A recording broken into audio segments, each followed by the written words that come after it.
So today we are going to be covering 80% of AI automation in a matter of a couple minutes. Even if you've never played around with AI automation, you don't even know what it is, this video is going to be for you because we're going to be breaking down so much stuff. First of all, why would you ever even consider using AI automation? We're going to cover that first, and then we're going to go over some basic concepts just to make sure you understand exactly what goes into this kind of stuff, give some real world examples, cover the tools that you need to know and the basic anatomy of AI automation. We're going to build out something today so that you know how to actually create these kind of things, troubleshoot them, and then apply it to your own life. Let's get into this right now with specifically why you should consider or care about AI automation. And here's the reality. So a McKinsey report projected that by 2030, like literally within 5 years of me recording this video, 30%, this is like a crazy number, 30% of all current US jobs could be automated. 60% could be significantly altered by AI tools. That's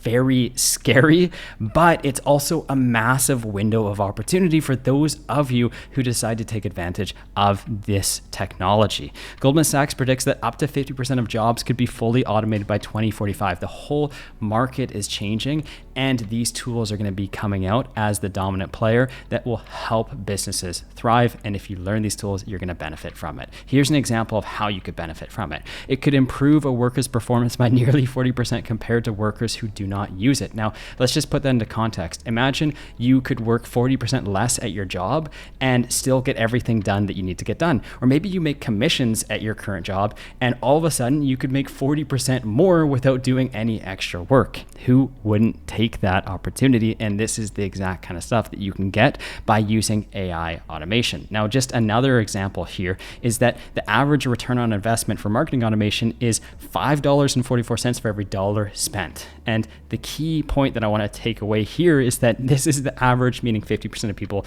get lower ROIs, but also 50% of people get higher ROIs, which means that if you're just a one-man show, say you're a solo entrepreneur, you could have the output literally of 10 people if you leverage these tools and technologies appropriately, which means that like entire teams pretty much can't even compete with you because you can have more output done. And the best part is you don't have to do any of it because it's just working while you sleep, you eat, and you live your ordinary life. So let's get into the definitions here of AI automation so that you can really understand how this works. Now, I want to compare this automation at a first glance to Henry Ford, who pretty much invented, I believe, the factory line here.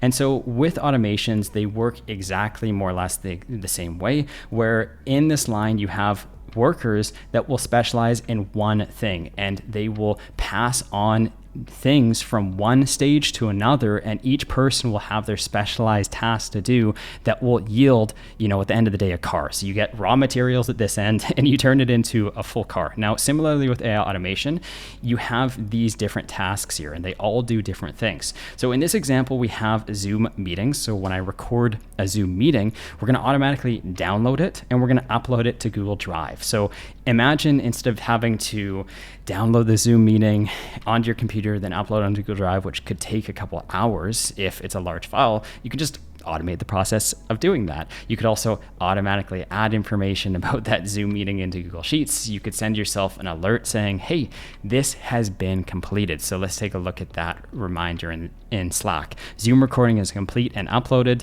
Please upload it into school and send a message out to everyone in the call thanking them for joining. Cool. So this is just like a very, very simple example of how you go about automating, and it's very similar to a factory line. Now let's bring in AI automation into the picture and see how this changes. Well, essentially, in a nutshell, it's the exact same as automation. The only difference is that we're now using AI in the mix. It's kind of like having access to ChatGPT, but instead it's in your workflow. Now, the benefit of this is that you're merging the two together. Conventionally, if you were just to do this in ChatGPT, you'd have to essentially wait for the email to come in from the person, grab that email, copy it, paste it into ChatGPT, wait for it to respond, copy that response, and then send it back in your email. And that's a lot of additional steps that you have to be on the hook for, which you could just automate using workflows or AI automation. So in this example, when an email comes in, you automatically generate a response, and then you automatically send that back to the person. And at no point in time do you have to be present to do absolutely any of the work, because it's 100% taken care of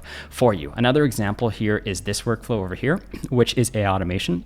In a nutshell, same example, email comes in, and then you classify that email into multiple different categories. So you're using AI to think critically and be like, hey, is this a accounting email? Is this a Google Calendar email? Is this a recruitment email? Or what is it? And then it can start adding labels to your emails automatically to sort and clean up your inbox. You can even create draft replies to people or automatically respond to people using AI. So in this instance, I have AI here that automatically responds to people's emails. So these are just a couple examples of how you can leverage AI automation. Just one final thing I want to talk about here is maybe you have an email coming in, and with this email you have this blob of text which is kind of unstructured. It has like a new lead, their first name, last name, email, phone number. You can't do that much with this. However, using AI, you could like literally extract information in a blob of text like this, and then you could automatically add this into a Google spreadsheet like this and keep track of your leads. So you could even pull out this email and automatically email that person being like, hey, thanks for inquiring, and so on and so forth, and start a conversation. And so this is essentially how you can leverage AI automation to do a lot of the tasks that you're currently doing manually right now. If we take it a step further, we have AI agents, which you've probably heard about because they're absolutely exploding in popularity. And this is another form of AI automation. It's like the next level. And in a sense, you can really just think about an AI agent as a digital employee. It's very similar to hiring your own another employee. So how this works essentially is with an AI agent, very similar to a human that you'd hire. They'd have a brain, and with this brain, instead of it being a human brain, it's a large language model, which is fancy for saying it's ChatGPT or whatever, okay? And it also has a memory. So just like a human can remember past experiences, the AI agent or ChatGPT can also remember past experiences too, or past messages. So it can remember context, bring that in, and then use that context to formulate its responses, okay? And so in addition to that, you also have instructions. So when you train an employee at an office, you have to sit them down, you have to tell them your standard operating procedures, how to do certain things, how to not do certain things. They're going to make mistakes, and you have to train somebody to do a good job. Very similarly with AI agents, you have to do the same thing, and that's in the form of a system prompt. So in a nutshell, you're giving it instructions on how to perform a task properly. And then you also give it tools to do certain tasks. So for instance, this could be like, hey, send an email in Gmail, and you'd give it access to Gmail so it could send that email off on your behalf. Now, very similarly to how you'd interact with an employee, usually this is how it goes. You'd have like some communication platform, let's say Slack, or you'd be in an office, they'd be sitting next to you, and you'd say to that employee, hey, can you send an email to me? And the employee would be like, yeah, sure, no problem. And then they would go ahead, send that email, and then they'd message you or tell you, hey, the email is sent. Same thing with AI agents. You send a message to the AI agent, and then it will send a message back saying that it's been completed. Now, the only thing that's distorted in this picture is that we only have access to one tool here, but you can actually connect in all of your favorite tools like Gmail or Google Sheets, Google Calendar, your CRM, ClickUp, Facebook, Twilio, Google Drive, and so on and so forth. And this is what that AI agent or AI employee would look like inside a AI automation no coding platform. So you can think really about AI employees or agents as having the ability to autonomously think, make decisions on your behalf, have a memory, and have access to tools like Gmail or Google Contacts. So here's an example. You send off a message in Telegram and you're like, hey, can you send an email to Jono confirming coffee at 2 p.m.? The AI agent is going to be like, okay, sure, no problem. The only issue is that I don't actually have Jono's email based on the message you sent here. So I'm going to search up their email in your Google contact over here. I'm going to find that particular email, and then I'm going to send it over the email to that person. Okay. And this is what that email would look like. So you might be wondering, okay, this is great, but what's the difference between an AI agent and an AI automation? Let me give you a practical example using an IKEA manual. We've all been there before. We've gotten super frustrated, wanted to absolutely destroy everything because the simple manual was not actually that simple at the end of the day. Maybe that's just a me problem, I don't know. But essentially with an IKEA manual, think about like a workflow. It goes through the steps from 1, 2, 3, 4, 5, 6, 7, 8. You might hit an error at step 8. And that workflow is like, it's really rigid. So once it hits that step 8, counts as an error, it shuts off. It says, sorry, we're done. We can't figure it out. You're on your own. You're going to have to fix this for us. With an AI agent, it can think autonomously, right? So it goes through the same process to step 8 and it's like, okay, we have encountered a mistake. So we need to go back and self-correct ourselves because somewhere along the line, we made a mistake. So it's going to check step 7, 6, 5, and 4, and it's going to realize that step 4, it made a mistake. It'll self-correct at this step, and then it will proceed forward and then move forward and complete the entire IKEA setup. And so that's kind of the distinction between the two. Now, let's bring this into perspective here. Why does this actually freaking matter? Like, cool, you made one workflow. Why does that matter? Well, let's break down a company. My last company was in the wedding space. We had hundreds of these systems. And so one particular system is not the biggest deal. But if you break down systematically your entire company into like 200, 300, 400, 500 systems, and then you go through every single one of those systems, and then you start automating every single system out there, then there's really not that much work left at the end of the day. And that's why McKinsey is saying 30% of all jobs in the United States could be automated as early as 2030, okay? And so that's why it matters, because first automation, not that big of a deal. Second automation, not that big of a deal. Third automation, still not that big of a deal. When you get to the 450th automation, it's like there's nothing left to do because everything has been automated. It's cheaper, it's tireless, it can run 24/7, it's scalable, meaning that you can scale it as far as you want, 6 figures, 7 figures, 8 figures, 9 figures, and it frees up all of your time, most importantly, to focus on higher leverage activities. Most of this stuff I've found doesn't necessarily just flat out replace jobs. What it does is it allows employees to automate the busy work that they hate doing so that they can focus their time on the highest leverage activities that are actually going to move the needle, actually bring in revenue, actually increase productivity. It's going to give people the ability to focus on the things that matter. Okay, cool. So now that we've kind of talked about an overview of AI automation, let's go over some real life examples. One example is generating these contracts here. Now, I kid you not, this saves me $60,000 every single year. In a nutshell, we would get off a sales call with a client, okay? So we'd fill out a sales form just like this. This is not the actual sales form. This is just an example, but we'd ask things like, okay, tell me your email, tell me the service you're looking for, tell me the service date.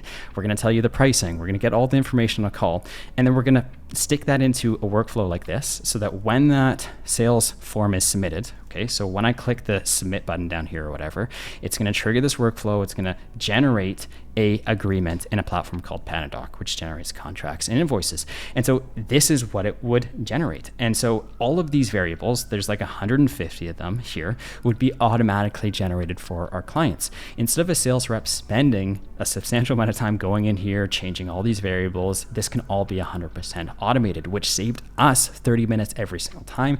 This exact automation I sell to clients all the time for $5,000, okay? That's one example. Another example is generating blog posts automatically. If you're to go in and write a blog post like this, it could take you by hand 4 hours to do. Using AI, it might take you 30 minutes to 60 minutes. But using a workflow like this, you can automatically, first of all, generate the content, but you can even generate things like the headline. You can generate things like the URL and make it SEO optimized. You can generate the images and the titles and the tables and the styling and everything in between, right? And so all of this additional work can be automated as well. And so that's just another example. When you publish this particular blog post, you could take it a step further and then automatically generate posts for Facebook and Instagram and LinkedIn and Tumblr. And I just want to point out that probably nobody uses Tumblr anymore, but you can do it there too. And X and Pinterest and all that kind of stuff. So that's another example of just a big time saver. Another one too is cold email and LinkedIn messages. So if the lifeblood of your business is cold email outreach, you probably hate the idea of prospecting by going on Google Maps and pulling out landscapers in Toronto, one by one, pulling at their email from their website, pulling at their phone number, all that kind of stuff. You don't have to do that, because a workflow like this could automatically scrape all of these leads, could automatically enrich data, like pull out information on that client, and then create hyper-personalized emails or messages to them that you can then send on LinkedIn, or you can send on through cold email to those people. This could save hours per person every single day. And so there's a lot of tools that you can use to automate your business and automate your life. And here are the 3 most common ones: N8N, Make.com, or Zapier. The reason I'm showing you Google Trends is because it's very important to see what is popular right now. And currently N8N is the most popular. So the most common question I get asked, because you probably heard about these softwares, is which one of these should I use? Should I use Zapier like this? Should I use Make.com, or should I use N8N?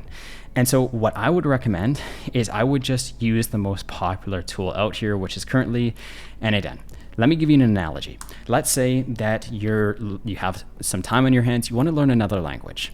You have an option between learning Spanish, which is spoken by up to almost 1 billion people or something like that. I don't know the exact number. Or you could learn some language that's going extinct and only is spoken by a couple hundred people. And I'm not saying that Zapier and Make.com are going extinct, but it's just like an exaggerated example. You'd probably, if you wanted to get the most utility out of that language, you'd probably go with the one that's spoken the most often, right? And so you go with Spanish. And same thing with N8N.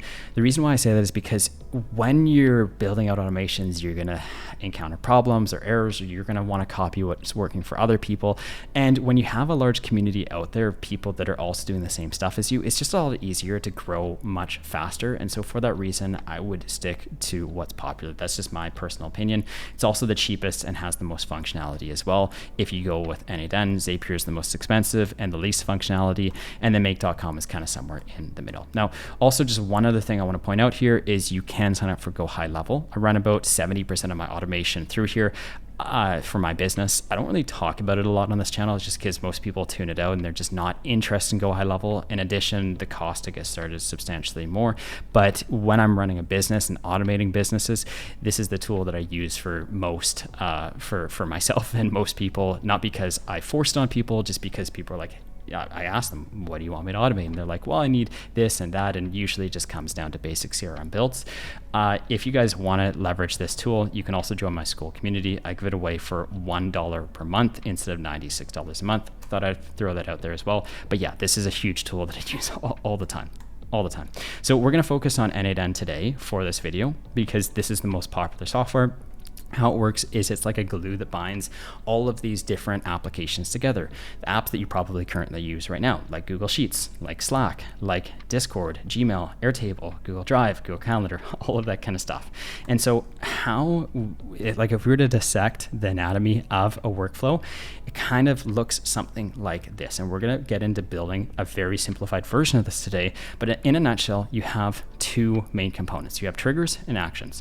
A trigger is what starts the particular workflow. When does this start? And so one example could be a form submission. We can also add multiple other triggers in here as well. Another trigger could be like when you receive a text message or when you receive a message from a chat bot or whatever, right? So that's another trigger that's really popular. Another trigger that you could use is from these thousands of applications we have access to here. So one other common one, going on the examples we were using earlier, is when you receive an email from Gmail, your Gmail account, you can automatically do stuff with that. So that can be the trigger. It's when this workflow starts. Okay, and then you have actions. And actions are just anything that happens after the workflow starts. So what are the things that you actually want to do? And these actions can be broken down into like subcategories. This is just like something that I put out there just to make it a bit easier to visualize, because there's a lot of things that you'll do over and over and over again when it comes to actions. So if you were to break it down a bit more, usually you'll store data somewhere. And that data storage place is usually Google Sheets because it's free, it's easy, it's accessible. You can also use Airtable.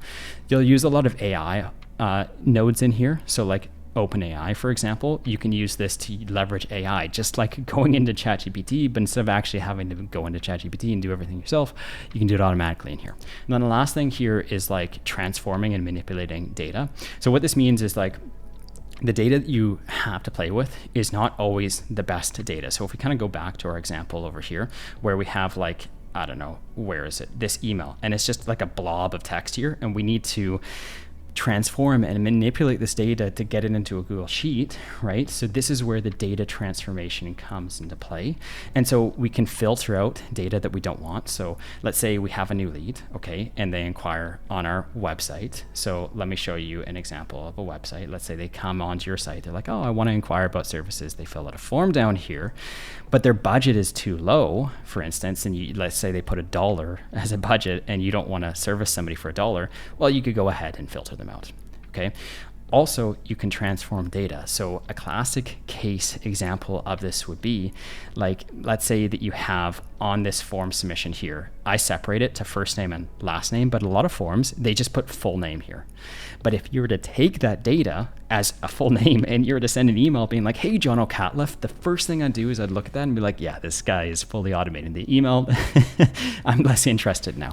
And so you can transform data. So a classic example would be to split, for instance, the name from Jono Catliff into, for example, just the first name here, Jono, or the last name here, which would be Catliff, last name Catliff, right? So you can take the full name, split it into either the first or last. So that's kind of data transformation.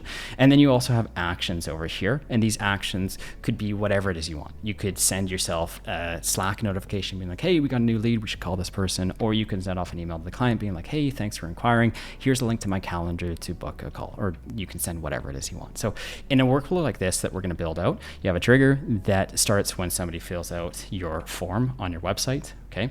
And then what we're doing here is we're essentially adding them to a Google Sheet. We are going to we're going to create a score here on like a 1 to 5 basis. And if they're a low score, we can filter them out, and then we can send ourselves a Slack message and email that person. And so this is what we're going to be building in this video very, very quickly. We're not going to build the whole thing here, just a very simplified version. But what you'll want to do is you'll want to go over to N8N and sign up for a free account. It's a 14-day free trial, then it's paid after that. And we're going to go ahead and click create a new workflow. Everything you do inside N8N is pretty much going to be here. I spend 99% of my time over here, okay? And so let's go ahead, let's build out something very simple. The first thing is that trigger, and we're going to type in form over here, okay? And N8N has their own built-in form, so we can go ahead, click there, and we can choose on form event. So we can create our own form on N8N, okay? That would be something similar to this. How we do that is we have a form title. I'm going to say quote, and we can add form elements. So for instance, I could do like first name as a field on the form. I could do last name as a field on the form. I could do email, and I could do budget, and I could do one other field here, which would be how likely are you to hire, okay? And so with this last field here, you'll notice that, and I'm just going to slow down here a bit, the element type is text. We can change this from text to file, to drop-down list, to number, password, all that kind of stuff. I'm going to choose a drop-down list. I'm going to say not likely as an option here, or very likely as an option here, okay? And so we have our form. Now the question is how do we see this form? And how we see it is by hitting this execute step over here. This is going to open up a new tab, and now we can see our beautiful, stunning N8N form that we just created in the last 20 seconds here. Again, you'll notice that these are text fields, and this is a drop-down field that we created there with multiple different options here, okay? And so now what I can do is I can fill this out to create the trigger. So I can say Jono Catliff, jono@gmail.com. I can do a budget of $1,000, and I can say I'm very likely to hire and click submit. Okay, so now the workflow has officially started, but we haven't finished it off yet. And so you'll notice that we have now this output on the right-hand side here. And this output is going to show all of the information that was submitted on this form. So when this form is submitted, it's going to reflect the information here. Now, I typed in Jono Catlove, jono@gmail.com, budget, and all this kind of stuff. If I filled this out again and I said Bob, Smith, and whatever, the next time somebody fills it out, if it was Bob, it would say first name is Bob, last name is Smith, email is bobsmith@gmail.com or whatever, budget is $500. And so all the information he displayed there is going to show here. And so the point that I'm trying to say is that N8N information is broken down into key value pairs. Everyone has a first name. Everyone has a last name, everyone has an email, everyone has a budget in mind, everyone has an idea of how likely they are to hire, but the values for each person are going to change depending on who filled out the form. So these values over here are all going to be different every single time, but the keys here are always going to be the same. The keys don't change, the values do, depending on the person. Okay.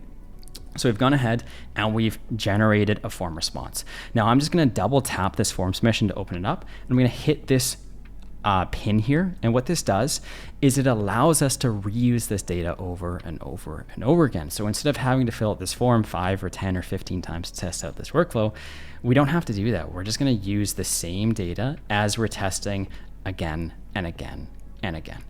Now we'll hit the plus button and we're going into the actions here, okay? And so this is what we're gonna do after the workflow has started. And the first action that I wanna do is I wanna type in Google Sheets, okay? And so what I wanna do here is I'm going to go ahead and append or update a row in a sheet. There's lots of things we can do, but I wanna choose add or update. Let's explain this step by step. The first thing is that we need to connect in our Google credentials. So I'm going to go ahead, open this up, create new credential. And what we need to do here is we need to authenticate by signing in with Google over here. We can choose our particular account. I'm going to go ahead, choose that account, and then the connection will be successful. Okay. And so we've now officially connected in Google Sheets. The next thing that we need to do here is we need to find that particular Google Sheet that we're going to add leads to. So I'm going to go over to sheets.google.com. I'm going to bring it right next to our workflow here. And I'm going to create a new spreadsheet. I'm going to call this AI automation leads. Okay. Certain information I want to add to this sheet, like first name, last name, email, budget, and how likely to hire. Okay. So that means that every single time somebody fills out this form right here, we want to add this data into this Google Sheet, one row per person. Okay. So we're going to go ahead and do that. First of all, we need to find the particular sheet from the list. So we'll choose. Okay. And I'm going to type in AI automation leads because that is the name. And we need to choose the right sheet, which will be sheet 1 here. And this just really is the tab down here that we're selecting. And now we have access to it. We can see that it's pulling in the headers here. So first name, last name, email, budget, how likely are to hire, same kind of deal. All these headers are going to be automatically displayed. It only shows the first row, which is by default the headers. You can add in anything you want here and it's going to display there. And what we're going to do now is something called mapping. And what mapping is in N8N is that you have access to all previous pieces of information that have been submitted, and you can enter them into the next node. So for instance, when you have a form being submitted here, this form included things like first name, last name, email, phone number. We have access to use that data in subsequent nodes. So when somebody fills out a form here, we have access to the form details like their first name and their last name to add in this Google Sheet, in this OpenAI node here, in the filter, name, Slack message, Gmail, all of that kind of stuff. And so the process of using this information is called mapping, where we drag the first name, okay, we hold down and drag and we place it in the first name column, which means that we're going to add this person into Google Sheets. Same with last name, same with email, same with budget, and then same with how likely they are to hire, okay? And so there we go. We can execute the step and we're going to encounter an error here, which is very common inside these platforms. This is just saying that something is missing, and that something is the column to match on. What this is saying in a nutshell is that we need to either update or add somebody into a Google Sheet. Now, the thing is if we update, we need to know who to update, and we need to find that person in this Google Sheet. And we can find them with their first name, their last name, their email, their budget, and how likely they are to hire. Problem is that multiple people might have the same budget, multiple people might have the same likeliness of hiring, multiple people might have the same first and last name, but nobody will ever have the same email. And so we'll use email to search. So we'll search for the email. If it exists, we'll update somebody. If it doesn't exist, then we'll create somebody new. So let's go ahead and test this out. And the first time it will add in information onto the sheet. If we were to do it again, because I'm adding in the same email here, okay, it's not going to create a new contact. It's just going to update the existing contact. Nothing has changed here because I'm adding in literally the exact same data. But if I was to go to the form again and I was to edit this data by hitting this pencil icon and adding in $1,500 instead, and then I was to come back to the Google Sheets node and execute the step, now the budget will change from $1,000 to $1,500. Okay, and so that is the next step in the sequence. We're just going to do 2 more steps here before we wrap it up. The first step is going to be a Gmail node. We're going to add in Gmail here, and we're going to send off an email. Okay, and so what we can do here is, again, we're going to have to connect in our account. We'd hit here, create credentials, you'd sign in down below here, and then you'd accept and all that kind of stuff. So I'll go ahead quickly and do this, add in the email here, and we're going to have a successful connection. We close this window. We're now officially connected in, and we need to know who to send that email to, what the subject line is, and what the message is. You can also see that you can change the operation here. So we could, like, for example, delete an email, we could add a label to an email, we could reply to an email, but in this instance, we're sending an email to a new person. So I'm going to choose operation send. And so this operation here, by the way, is like literally the exact same as me going in here, typing Gmail, and it's all these operations over here too. It's just a different way of displaying the same information. So we need to send the data somewhere, and we're going to send it to this person's email. So I can choose the email of the client here, and now we're going to send an email to that client. Okay, that's pretty cool. We can also create a subject line here and say, thanks for inquiring with ABC company. Okay, if this is a new lead and they truly inquired on your website, the first thing you want to do is send off an email, maybe book a call, and then we'd send some information in this message. So I can change this from HTML to text just because this is like different formatting. I don't want to deal with like, essentially HTML, which is like how you build websites, and this is kind of like what HTML looks like. You'd have like a body tag here of like, hey, first name or whatever. We can just use plain text by switching this to text, and I could say, hey, first name. Okay, add this in here, and now we can see the results down here. If we change this to expression and we hit this icon right here, we can open this up to see the whole email. So we see what we're typing and the results over here and the inputs over here. We can put a comma, thanks for inquiring with ABC company, ... Here's a link to book on my calendar. And then we could have like a calendly.com/Jono Catliffe. Calendly is essentially a third-party tool that allows you to book appointments, right? And so you could send them a link to appointment so that they book a time or a date, a time, and then you're on a call with them, okay? And so that's more or less how this works. Now, that's great. We could test this and it would send off that email. The output here is essentially saying, hey, 2 thumbs up, we've sent the email, everything's good to go. This is essentially just saying, did it pass, did it fail? What's the deal here? We have the input from past nodes here that we can use, like the Google Sheets or the form. We have the system information here that we can tell this node what we want it to do. In this instance, we want it to send an email. We want it to send this email address with this subject line, with this text. And then the output is saying, hey, good job. You've officially sent it off and everything's good to go. There's no issues. Great. Now, you might be asking, where does the AI come into play here? And so we can use AI in many different ways. One way is to filter out low quality leads. So I could type in OpenAI here, okay? And I want to choose message a model here, okay?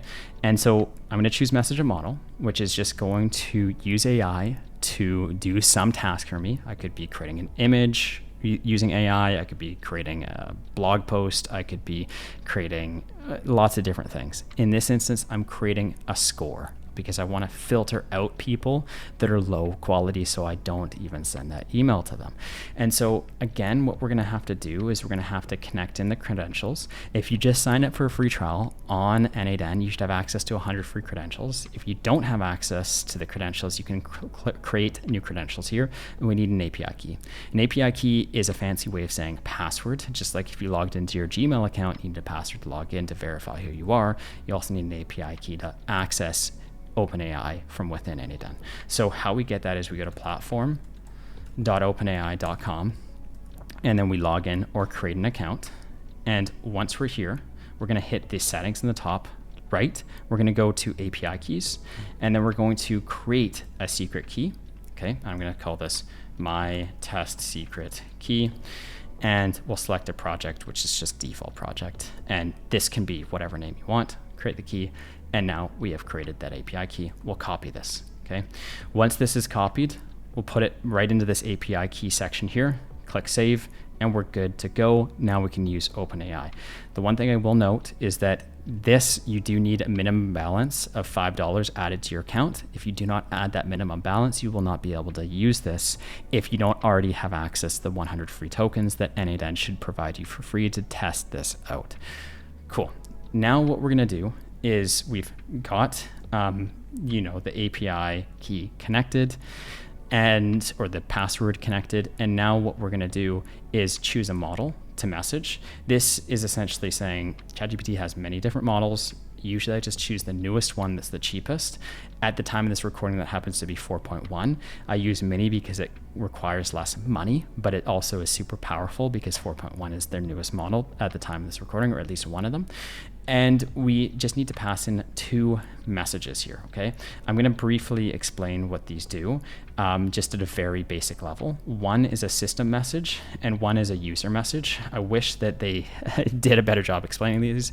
OpenAI could win like a Guinness World Record for the most confusing titles and descriptions ever on planet Earth. But essentially, in a nutshell, think about this in the context of N8N, where a system message is the prompts that you're giving it. This is the context telling it, hey, this is what you should do.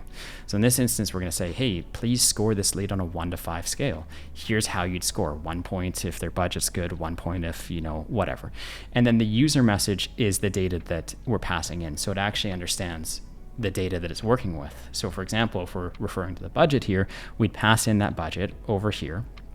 And now it would know the budget. So if we're like, hey, give it a point if it's over $1,000, and we pass in the budget of $1,500, it'll give the point because it knows that the budget is over $1,000. Okay, so let's go ahead, let's build this out together.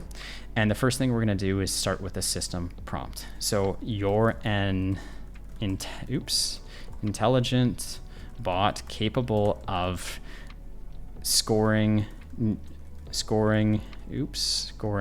leads. Please assign points on a 1 to 5 rating based on these categories. 1, we're going to say if the budget is over $3,000 or over $1,000, please award 3 points. 2, if the email of the client is a business email, please award 1 point. Just because sometimes people might inquire with the Gmail, and that might not be your ideal clients. Maybe there's a correlation between Gmail and people with less of a budget or whatever. And then 3 could be how likely they are to hire. Award 1 point. 1 point if they're very likely to hire. And then in the user prompt, so again, this is just the context. We're setting the stage, telling ChatGPT what it actually needs to do, what's the goal, what's the context, what's the information it needs to set it up for success. And then the user prompt here is just essentially saying, what is the information that it needs to do its job properly? And so we're gonna say email, budget, and how likely client is to hire. And we can pass this information in. So again, we'll map this over, email on the email field here. And then we'll put the budget next to budget. Sweet. And then how likely they're to hire next to how likely they are to hire. Now, I'm going to test this out. I'm going to show you why I don't like this response, first of all. And the reason why is because we just get like all this data here, like this is the result. And the problem with this is that like it's just a text field with a bunch of information in here that's not really useful. We just want a score, like a 1 to 5 score, that's it, nothing else. So in the system prompt, we can say, please only generate as an output one key with for score. Okay, so we just wanted to output score, and then we can scroll down and we can click output content as JSON. And what that means is that there's different data types inside end-to-end. Some you can have text, numbers, you can have Boolean logic, which is either true or false. It's like, is somebody verified on Instagram? Either true or false. There's no in between. And so in a sense, those are like different data types. We're just going to format it so that it comes out with the way we want it to come out every single time. And so now we've formatted it so that the result will contain score and it will give a 1 to 5 rating every single time. In this instance, it gave me a 5-point score because it actually looks like that should not have happened, because the email is a Gmail account. So for instance, I just need to go back here. Do not award points if it's a Gmail or Yahoo email. We'll go ahead, try this again.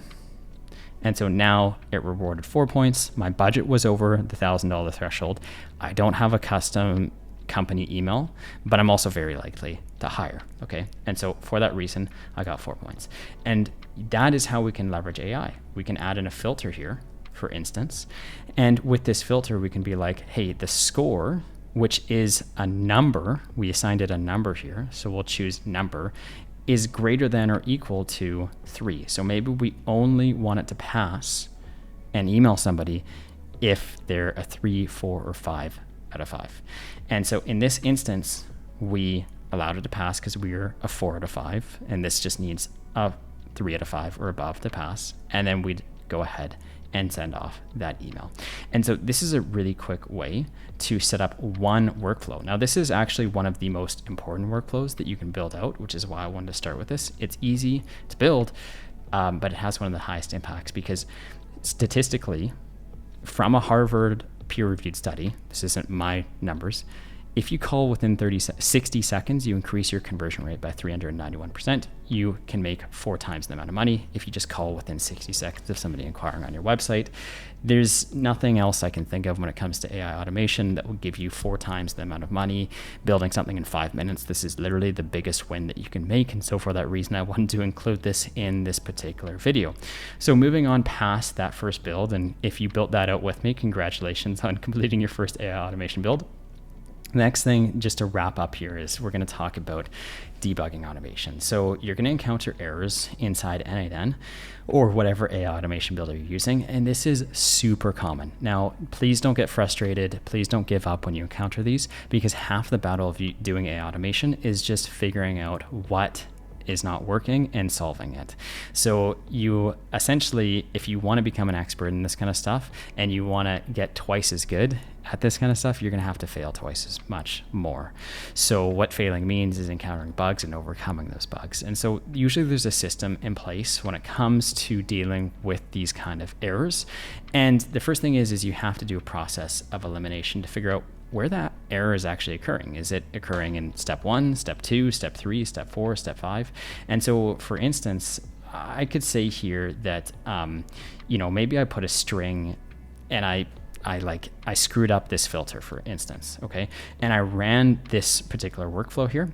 We can see that the data has moved from step 1 to step 2 to step 3, but there's this massive error here. And so the first part of solving anything is just identifying where the error actually occurred. And sometimes it's obvious like this, sometimes it's not actually that obvious. And so you're almost like a detective trying to figure out, okay, the items passed from here to here. We can see it passed because it says 1 item here, and there's a checkbox. Passed here too because it says 1 item and a checkbox.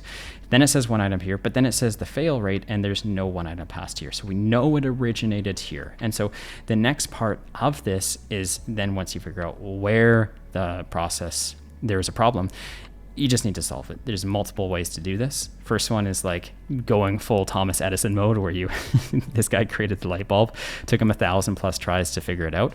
And sometimes you just got to test it out. Sometimes I get stuck myself for, at least when I started, hours and hours and hours. I wanted to smash my computer. Fortunately, I didn't do that because that would have been costly. But yeah, a lot of the times you just got to kind of go back and forth. A great way to solve this, and the first place I always start, is I just ask ChatGPT. Like I just come in here, I'm like, hey, I open this up, I'm like, hey, this is the error that I'm receiving.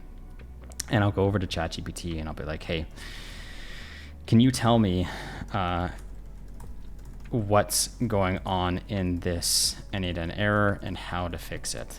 And I'll just paste this in, and usually it'll tell me pretty fast like what the error actually is. It says a type mismatch, comes from the filter node, and essentially you're comparing a number with a string. And so this is where JSON comes in, different data types. I have a free video on this if you guys want to learn more about data types. This is the most common problem people encounter with the software, but essentially it'll tell you exactly how to solve the problem. And that's for most instances over here. You can of course watch tons of videos, and I have tons of these on my YouTube channel for free. And also you can join a school community. Now, next steps, like what can you actually do with this stuff? How is it going to benefit your life? There's 3 things you can do with it. Okay. First one is you can automate your entire business if you have one. I automated 80% or maybe 90% of my business, and I scaled to 7 figures using automation. Got me from working 16 hours a day down to not even really having to log in anymore. This is exactly the exact roadmap I did. I just mapped out the entire customer lifecycle of my business. I was in the wedding space. And so everything about my business is pretty much on this flow chart. Like we have a sales process, and then we have a fulfillment process, and that's the business.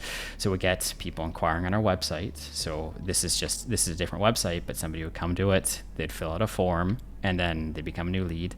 And every step they take in the business, I went through and I automated every part of it, from the very beginning to the very end. It took me a long time, automated hundreds of different things. And then every time I did that, I didn't have to, every time I automated something, for example, like these invoices, I didn't have to manually do it every single time anymore. And so it just removed one task from me. And I kind of got to the point where instead of automating 1 thing or 2 things or 3 things, I automated 450 things. And I just didn't have to do all those 450 things that I otherwise would have had to do. Or my competition that was competing for me for the same clients, they still have to do those 450 things. I don't have to do it anymore, so I can focus my time on higher leverage activities. And so that's essentially it. You can automate, you can write down your whole business in a flowchart like this, write down all the tasks you're currently doing by hand, and then figure out a way to automate it. Start with the highest leverage activities first that will win back the most amount of your time. The second thing you can do is automate your personal tasks. So just an example here is like an AI agent that's your personal assistant. You can send it messages on Telegram, and it can do things for you. It could, for instance, call on your behalf. It could schedule appointments on your Google Calendar, send off emails, create social media posts. It could help with your to-do list over here, or even uploading documents and invoices into your accounting platforms like QuickBooks or Google Sheets or whatever you're using. And then lastly, and what's really popular, is taking this technology and selling it to business owners. Now, I sell these solutions for 3 to 7K retainers every single month. And I think the easiest place to start, if you're just brand new to this, is Upwork. So let's navigate over there. There's approximately 4,000 people looking for AI automation jobs at any given point in time. So if you signed up today, you'd have access to 4,000 people looking to hire you. Okay. Obviously there's more to it. There's skill in getting these jobs, but there's a lot of people looking. A lot of people also think that most of these jobs are for overseas talent and people don't want to pay as much. While there is a lot of truth to that, if we just looked at $50 USD an hour jobs, or jobs that paid over $1,000 for the project, there's still 1,000 jobs here. So this is like $50 an hour is 2 times the median salary in the United States. And so there's tons of jobs out there that are high paying in this space. Even if you wanted to, you couldn't service these 1,000 clients at any given time. There's just way too much work out there for any individual to do. And so for that reason, I think it's a great place to start. In my community, I help people do this all the time, and these are just a couple of the testimonials that they had. For example, Luca has closed his first deal. He's actually moved on to close 4 or 5 deals now in the last month or two. Joseph up here signed a lot of deals since he joined, but he signed this massive retainer model, which he's super proud of, and I'm super proud of him for accomplishing that. Sophie just secured a $1,000 deal, where in her country, $1,000 USD is a lot more than just $1,000 USD if you live in the States. So that's like a huge deal to her. Julian closed $30,000 in the first 2 weeks of joining, and has closed way more since then, and so on and so forth. You get the point. So this kind of stuff does work. I see success stories all the freaking time. Now, moving past this, what are the next steps for you? Well, I would just go on to like my YouTube channel and just learn this stuff for free. Pretty much everything you need to know is going to be here for free. You can start with the master classes and then move on from there. I also give a lot of free builds too. So a lot of these automations that I'm talking about, they're free. On my channel, you can watch the video breaking down how to build them out. You can also download the blueprints 100% for free, use them for your own business or sell them to other people. And then if you want to take it to the next level, you can also join my school community, which essentially is designed for two types of people: those looking to automate up to 80% of their existing businesses. I give you the exact templates and blueprints that I use to scale my business to 7 figures and replace myself from having to do the work. And then also for those of you who are looking to create an AI automation agency, to give you the exact roadmap that's worked for me. So that is it for this video, guys. Really appreciate your time. I hope you have a lovely day. Thank you for watching. If you found value, make sure to hit that subscribe button down below, and I'll see you in the